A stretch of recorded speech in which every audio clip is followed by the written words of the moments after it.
한 과학자가 내 몸이 옛날 몸이 아니다, 그런 말을 했습니다. 무슨 뜻인가 했더니 내가 옛날에 내 몸하고 세포가 엄청나게 많이 바뀌었대요. 그래서 정신만 가지고 있는 거지 원래 몸 자체는 이미 많이 바뀌었답니다.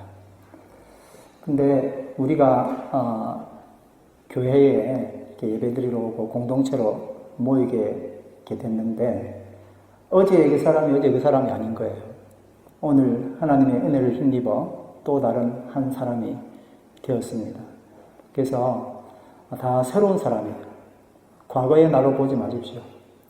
나는 새로운 사람입니다. 하나님의 은혜로 새로운 사람입니다 하는 그런 마음을 가지고 오늘 주님께서 이 성전에 여러분들 들어오실 때 하나님의 보혈의 은혜로 다 깨끗하게 씻어주시고 새 사람 되게 만들어주셔서, 우리가 죄가 있으면 예배를 드릴 수 없잖아요. 그죠? 죄인이 어떻게 주님 앞에 나오며 예배 드릴 수 있습니까? 그러나 하나님께서 우리를 사랑해 주셔서 죄 없다 하시고 자녀 삼아 주셔서 주님 자리에 다 있는 겁니다. 그러니 새로운 사람이죠. 그렇죠? 그런즉 누구든지 그리스도 예수 안에 있으면 새로운 피조물이라. 따라하면 이전 것은 지나갔으니 보라 새 것이 되었도다. 아멘. 자, 옆 사람하고 인사합니다. 우리 새 사람 되었습니다. 시작. 보이 옛날 사람이네 그러지 마시고 새 사람 되었습니다. 이렇게 인사하시기 바랍니다. 이렇게 서두를 말씀드린 이유가 오늘 말씀의 제목 때문에 그렇습니다. 오늘 제목은 자주 넘어집니다 입니다. 한번 따라 하실까요? 자주 넘어집니다. 예배 시간에 제목을 따라 하라니까 하지 사실 이 말 하기가 최고 싫은 말이죠. 잘 안 넘어집니다. 넘어진 거 가려야 하고 안 넘어진 것처럼 해야 되고 이러면서 상처를 많이 받잖아요. 넘어져도 아프고 안 넘어지려니 안간힘 쓰다가 아프고. 그런데 이제 솔직하게 이야기를 하자는 거예요. 자주 넘어집니다. 자주 넘어지는데 너무 자주 넘어집니다. 섰는데 또 넘어집니다. 나 정말 힘듭니다.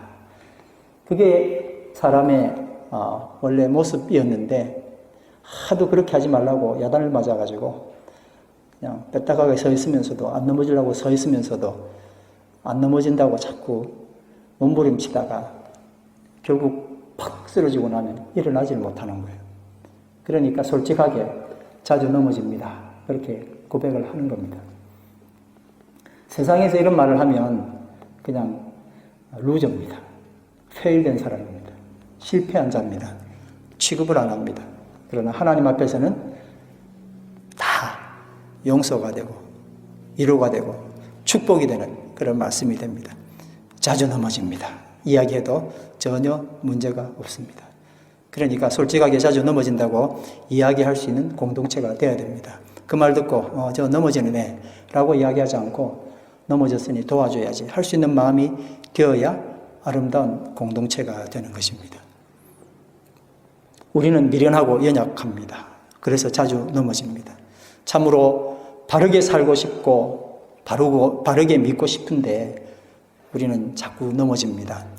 그리고 넘어진 자리에 상처 남기고 또 그 상처가 우리를 아프게 합니다. 주여 우린 연약합니다. 우린 오늘을 힘겨워합니다. 찬양이 있지 않습니까? 주 뜻 이루며 살기에 부족합니다. 우린 연약합니다. 우린 넘어집니다.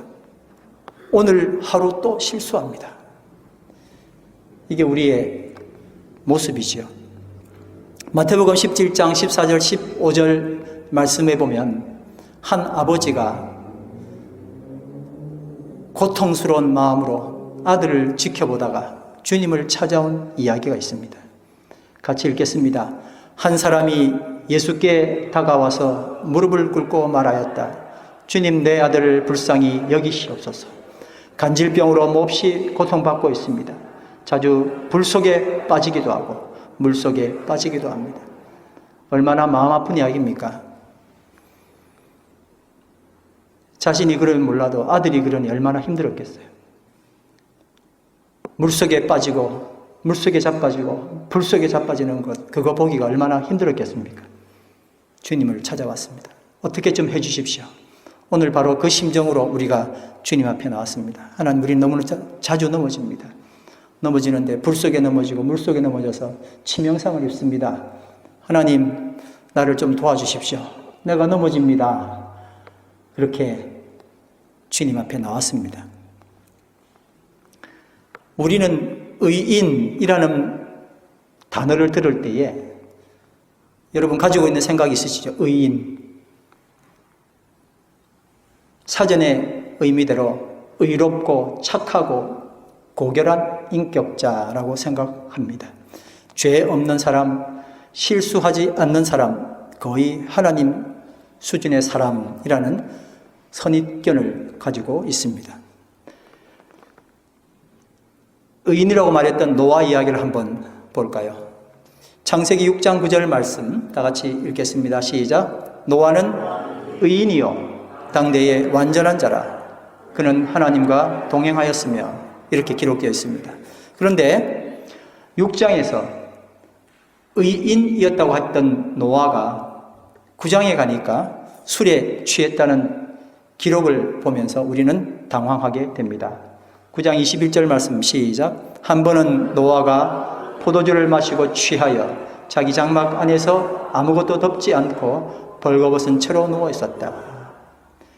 의인은 술 취하지도 않을 것 같고 실수하지 말아야 하는데 어찌된 영문인지 의인과 전혀 관계없는 모습을 보고 우리는 이해할 길을 찾을 수가 없습니다. 여러분, 도대체 의인은 무엇입니까? 우리가 생각했던 의인은 어떤 의인이어야 합니까? 교회에 나와서 의인이 되라고 말하는 그 이야기들을 어떻게 받아들이고 있었습니까? 그래서 오늘 의인 이야기를 한번 해보겠습니다. 잠언 24장 16절 말씀입니다. 아주 중요한 말씀이기 때문에 다 같이 한번 크게 읽어보겠습니다. 시작. 대저 의인은 7번 넘어질지라도 다시 일어나려니와 악인은 재앙으로 말미암아 엎드려지느니라. 우선 이 말씀으로 우리가 일반적으로 생각했던 의인의 정의와 성경이 말하는 의인과는 큰 차이가 있음을 발견합니다. 먼저 의인은 결코 넘어지지 않는 사람이 아니라 넘어져도 일어나는 사람입니다. 의인이 뭐라고요? 결코 넘어지지 않는 사람이 아니라 뭐라고요? 넘어져도 일어나는 사람. 아멘. 오늘 넘어졌는데 일어나서 오셨잖아요. 다 뭐예요? 의인인 거예요. 사정이 다 제각각 다르죠. 다 달라도 하나님께서 가자 부르셔서 또 이 자리에 오신 겁니다. 그래서 우리는 새로운 피조물이고 새로운 사람인 거예요.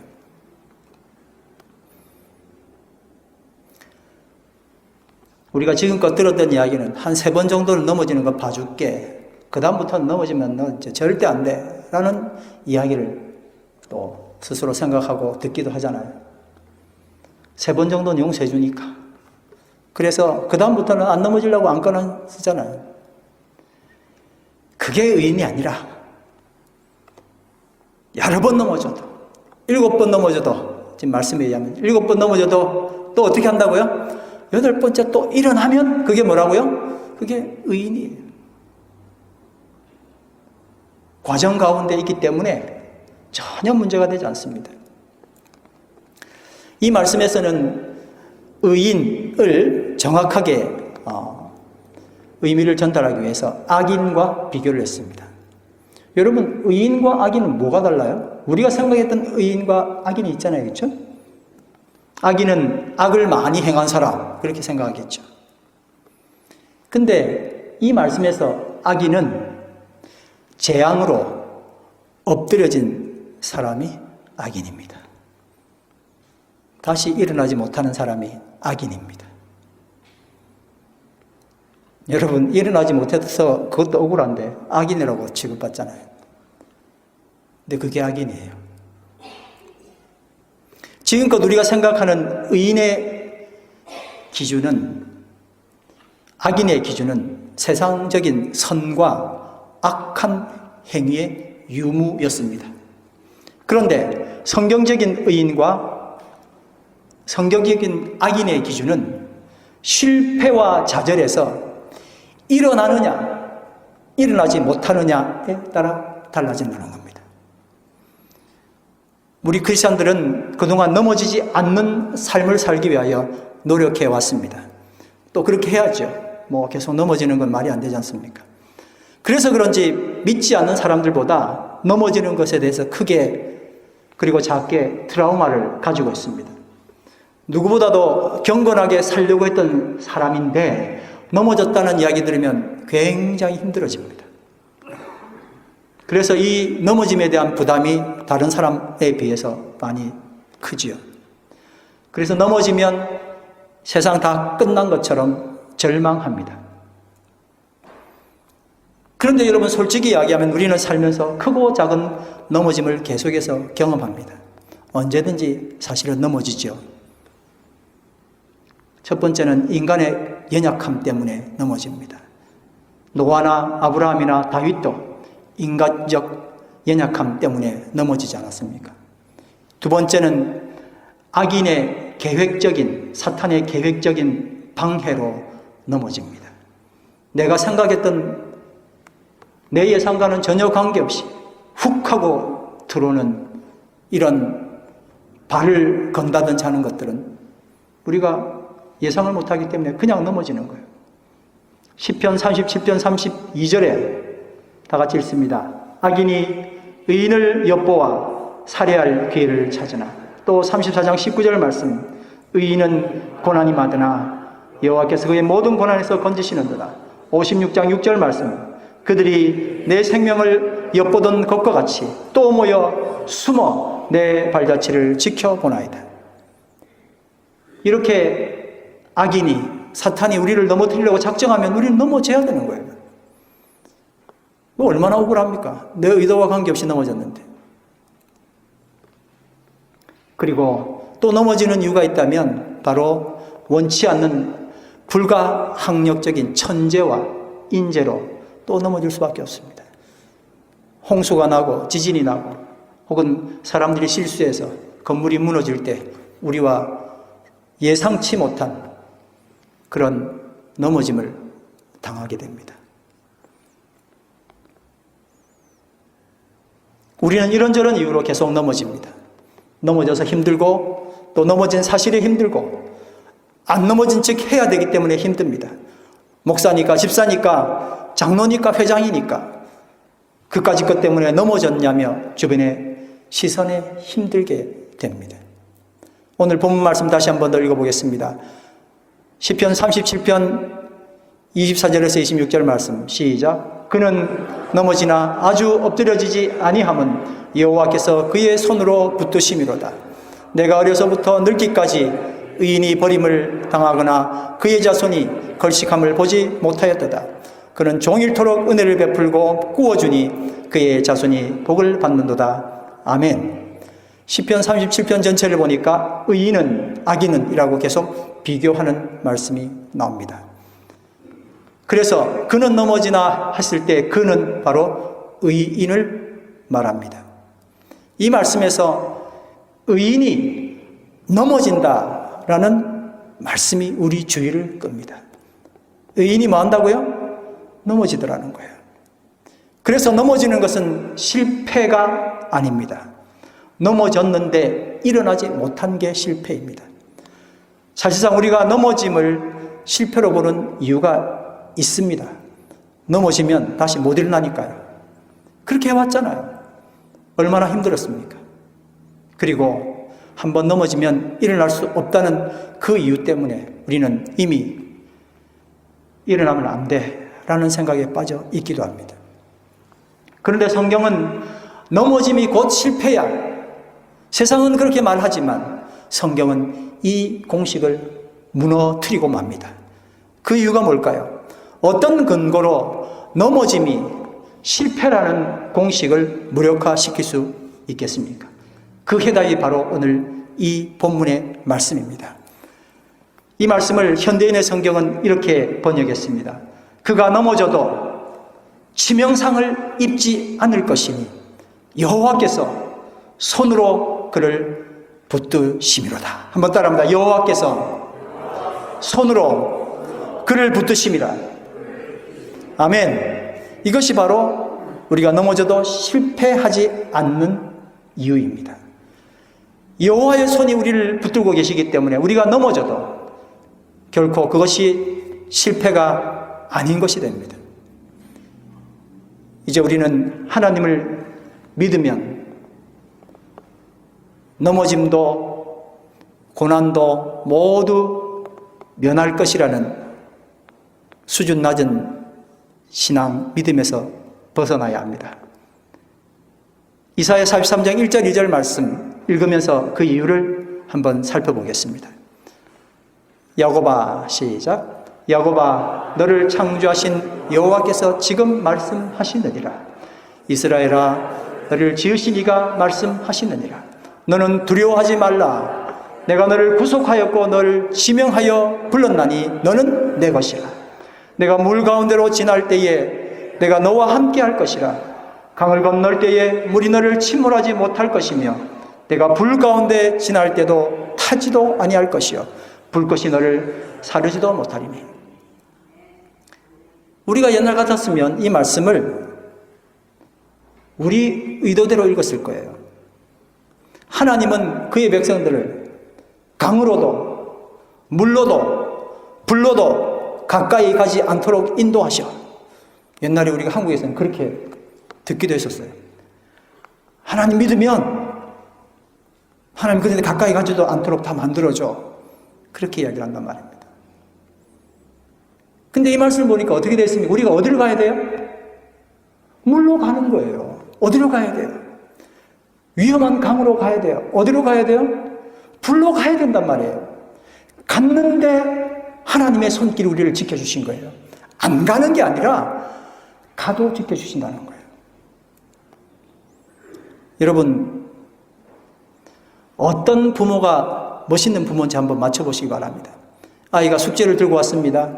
부모가 딱 봤더니 이거 숙제 너무 쉽거든. 근데 애가 못해요. 그래서 엄마가 아빠가 숙제를 다 해주는 거예요. 내일 학교 갖고 가라. 네가 100점 맞을 거다.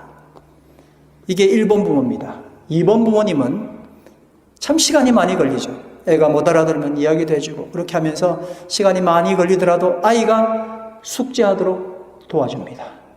어떤 부모가 진짜 부모입니까?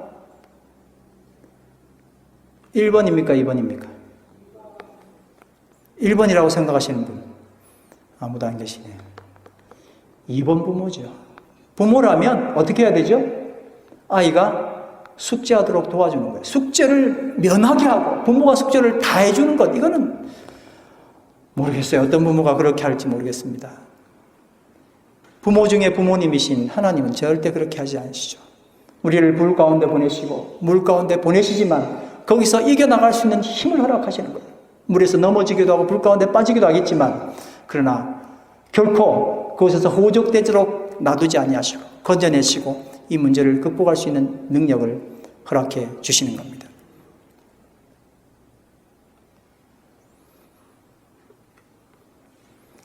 하나님은 우리의 넘어짐과 실수까지도 우리를 물과 불로 연단한 다음에 순금으로 나오도록 역사하시는 겁니다. 그래서 우리는 물에 들어가기도 하고 불에 들어가기도 해야 합니다. 시편 66편 10절에서 12절 말씀 다 같이 보겠습니다. 시작. 하나님이여 주께서 우리를 시험하시되 우리를 단련하시기를 은을 단련함 같게 하셨으며 우리를 끌어 그물에 걸리게 하시며 어두운 짐을 우리 허리에 메어 두셨으며 사람들 위 머리를 타고 가게 하셨나이다. 우리가 불과 물을 통과하였더니 주께서 우리를 끌어내사 풍부한 곳에 들이셨나이다. 여러분 참 정말 이런 경우가 너무 많잖아요. 그렇죠? 우리를 시험하는데 그물에 걸리게 하시고 어려운 짐을 허리에 매게 만드시고 사람들이 내 머리를 타고 가도록 그렇게 만들어줘요. 진짜 기분 나쁘죠. 내가 어쩌다가 이런 사람이 됐을까?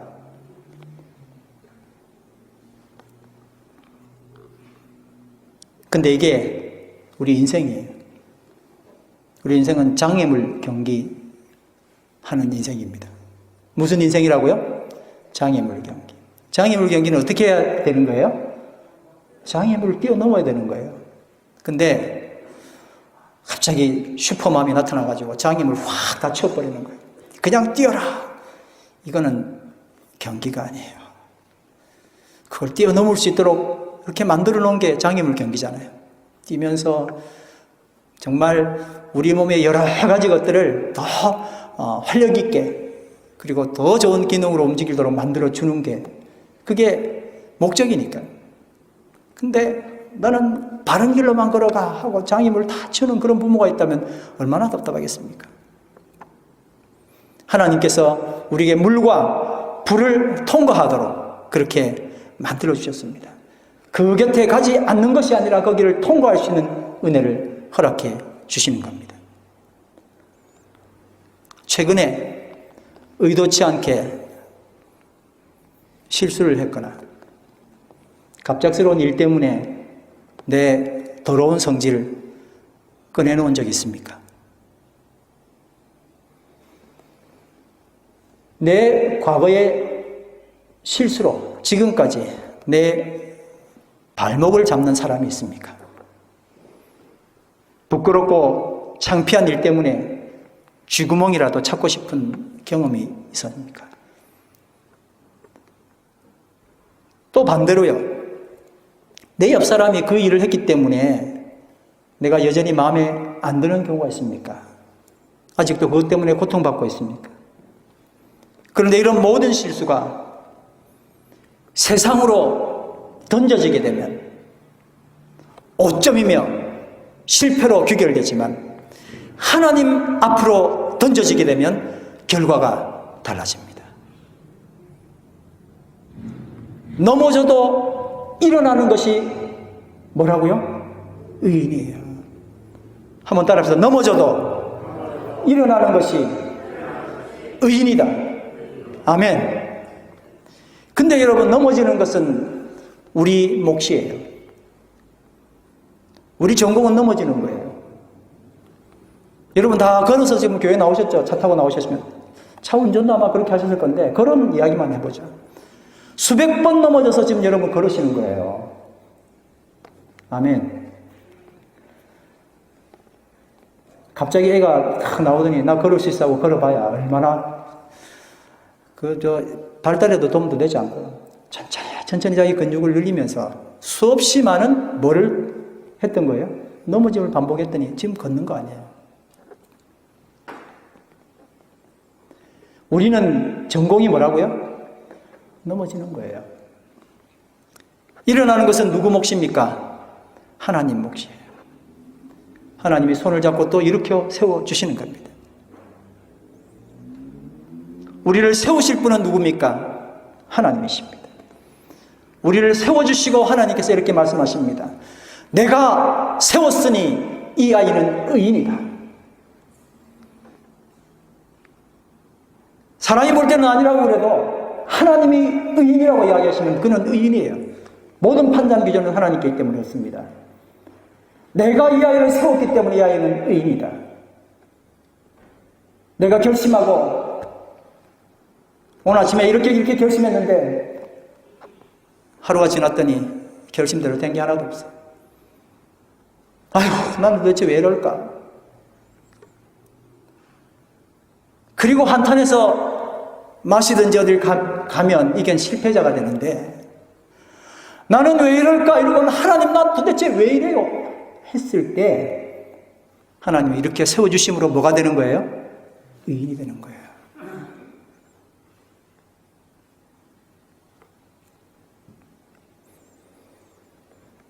나는 넘어지기만 했는데 나는 잃어버린 바만 되었는데 하나님이 이렇게 세워주시고는 의인이라고 이야기하시는 거예요.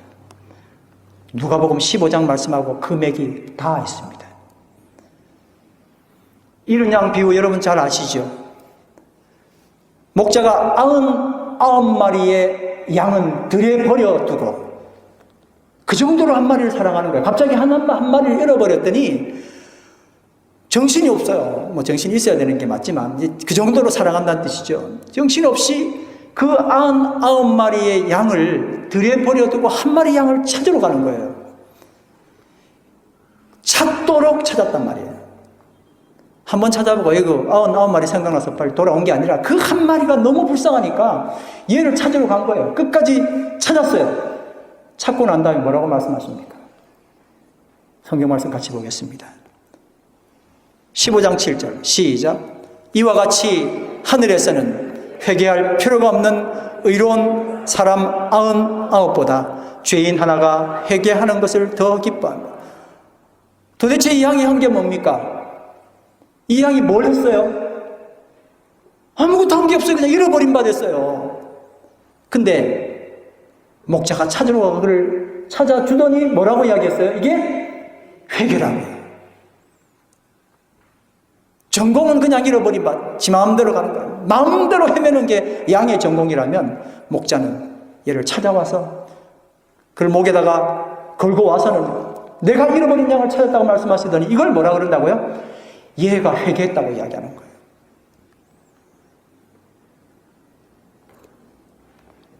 두 번째 비유가 드라크마 비유 아닙니까? 드라크마를 잃어버렸습니다. 여인이 찾고 또 찾고 등불을 켜서 찾고 계속 쓸어 찾아가지고 마침내 찾았어요. 그리고 뭐라고 이야기합니까? 예수님의 이야기가 뭐예요? 다 찾고 난 다음에 같이 읽어보겠습니다. 10절 시작. 이와 같이 죄인 하나가 회개하면 하나님의 천사들이 기뻐한다. 찾은 바 되었어요. 걔는 잃어버린 바 됐고 찾은 바 되었어요. 그런데 주님의 해석은 이것이 회개라는 거예요.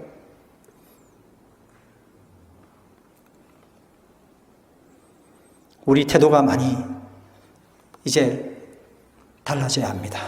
우리 넘어지면 우리의 전공입니다. 그리고 하나님이 우리를 세우십니다. 그리고 그 세우심을 보고 의인이라고 칭해 주십니다. 그러니 내가 하나님이 세우신 의인을 내 잣대를 가져와서 아직 멀었다는 등 가능성이 없다는 등 이런 판단하는 것 하나님께 불경한 죄입니다. 아이가 교통사고가 났어요. 지금 빨리 병원을 옮겨야 됩니다. 근데 걔가 어디서 교통사고가 났냐면 병원 앞에서 났어요. 불행 중 다행이죠? 여러분, 우리가 넘어지면 언제나 그곳이 하나님 손바닥입니다. 한번 따라합시다. 우리가 넘어지면 언제나 그곳이 하나님 손바닥이다. 여러분, 의인은 넘어졌는데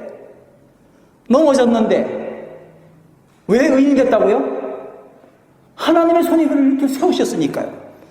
근데 이렇게 세우시는데 저기 멀리 가 있으면 안 되잖아요. 언제 세워야 돼요? 얘가 교통사고가 났는데 어디서 나야 최고 좋아요? 병원 앞에서. 바로 데려갈 수 있잖아요. 근데 하나님의 자녀는요, 넘어질 때마다 그 자리가 어디라고요? 하나님 손바닥이라고. 그러니 얼른 이렇게 세우시는 모든 조치를 다 취할 수 있는 거예요. 정말 놀라운 말씀, 시편 139편 7절에서 10절 말씀 같이 한번 읽어보겠습니다. 시작. 내가 주의 신을 떠나 어디로 가며 주의 앞에서 어디로 피하리이까? 내가 하늘에 올라갈지라도 거기 계시며 음부에 내 자리를 펼지라도 거기 계시니이다. 내가 새벽 날개를 치며 바다 끝에 가서 거할지라도 곧 거기서도 주의 손이 나를 인도하시며 주의 오른손이 나를 붙드시리이다. 아멘. 좋은 데 간 게 아니고요, 음부로 갔다잖아요. 음부로. 야, 거긴 아니야. 쓰러졌는데 주님, 내가 여기 또 왔어요. 주님께 기도하시라고. 그 자리가 의인의 자리예요. 네가 내 자녀야 라고 말하는 그 자리예요. 또 갔구나, 또 실패했구나. 근데 나는 실패라고 생각 안 해. 세상 사람들 다 뭐라 그래도 나는 실패라고 생각 안 해. 내가 다시 이렇게 세우시고 너는 내 아들이야, 의인이야 라고 말씀해 주신 겁니다. 하나님은 언제 어디서나 나의 넘어짐을 아십니다. 그래서 나의 넘어짐조차 실패가 아닌 축복으로 변화됩니다. 결국 모든 것이 다 하나님의 섭리로 이 세상은 아름답게 변화가 될 것입니다. 나 때문이 아니라 하나님 때문에 나는 의인이 되는 것입니다.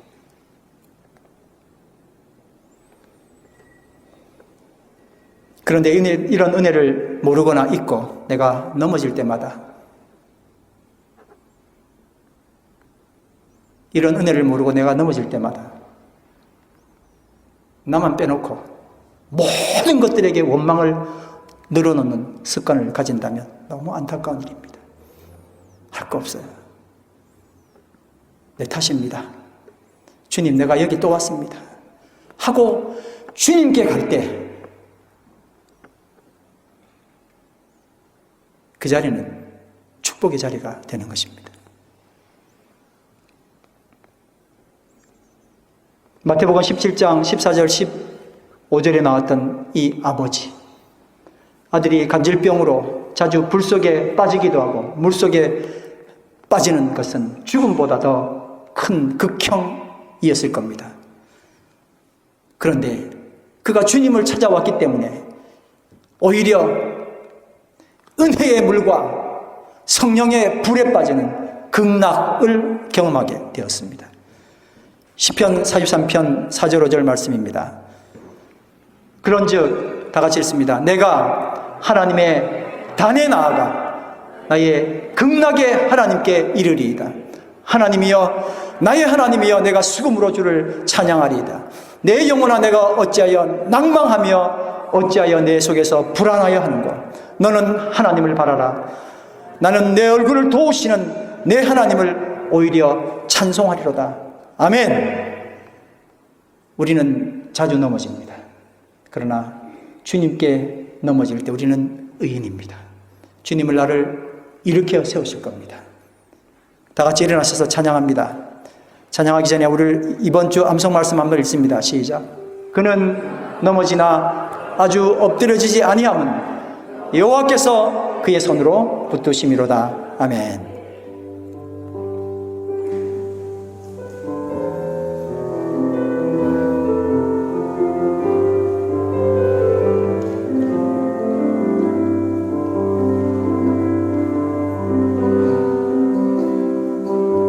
낮이 지고 내 영혼이 연약할 때 그 짐 속에 내 마음 무거워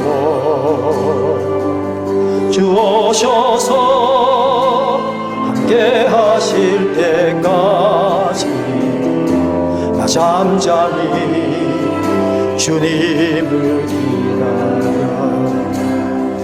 날 세우사 제산의 우뚝서리 날 세우사 풍랑 가운데도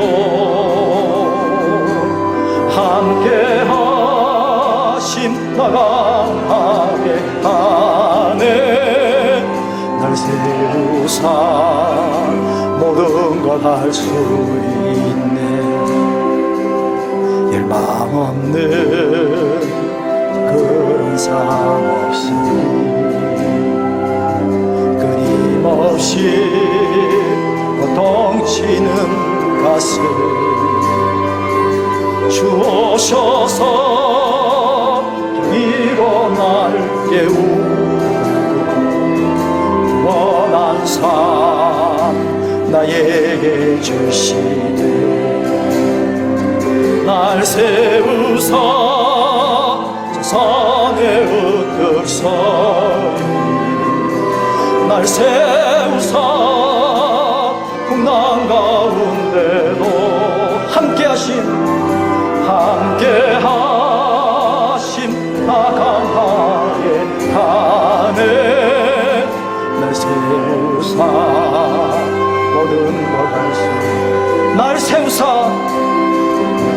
세우사 저 산에 우뚝 서리 날 세우사 풍랑 가운데도 함께 하심 나 강하게 하네 날 세우사 모든 걸 할 수 이 시간에 말씀을 생각하시면서 기도하시겠습니다. 하나님,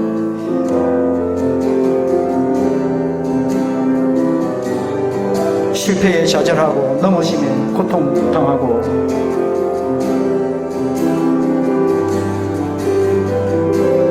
또 세상을 향하여 원망하고 세상을 향하여 소리 찾는데 이제 주님 앞에 나오게 역사해 주시고 주의 이름을 부르며 주의 손길을 의지하여 다시 우리를 세워주신 것을 위하여 감사를 드립니다. 지치고 연약한 내 영혼을 하나님 끌어주셔서 주의 손길로 잡으시고 내가 넘어진 그 자리가 주의 손바닥임을 위하여 감사를 올려드립니다. 나를 세우시는 하나님, 그 하나님을 만나기를 원합니다.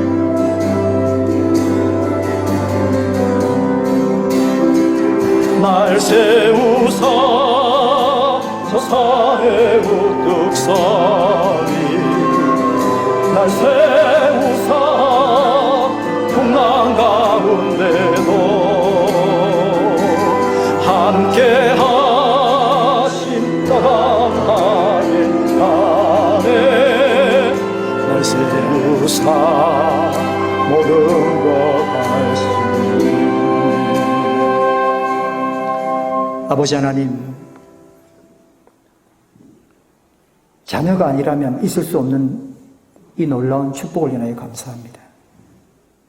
자녀이기에 이렇게 부족하고 약한 자를 의인이라 말씀하시고 내 자녀 손대지 말라 말씀하시고 내 거라 말씀하시고 다시 일으켜 세우면서 넉넉하게 가방 메고 학교 갈 수 있게 친구들과 또 만만하게 이야기할 수 있게 나를 늘 세워주신 것을 위하여 감사를 드립니다. 우리는 한 사람 한 사람 삶의 가정 가운데 있습니다. 그 연약함 바라보고 비방하는 것이 아니라 함께 아파하고 같이 웃으며 하나님이 세우신 의인임을 인하여 비록 부족하지만 하나님이 선언하신 그 의인임을 인하여 저희가 함께 기뻐하고 그렇게 칭하며 서로를 사랑할 수 있는 공동체 될 수 있도록 인도해 주시옵소서. 찬양과 감사를 드리며 예수님 이름으로 기도드립니다. 아멘.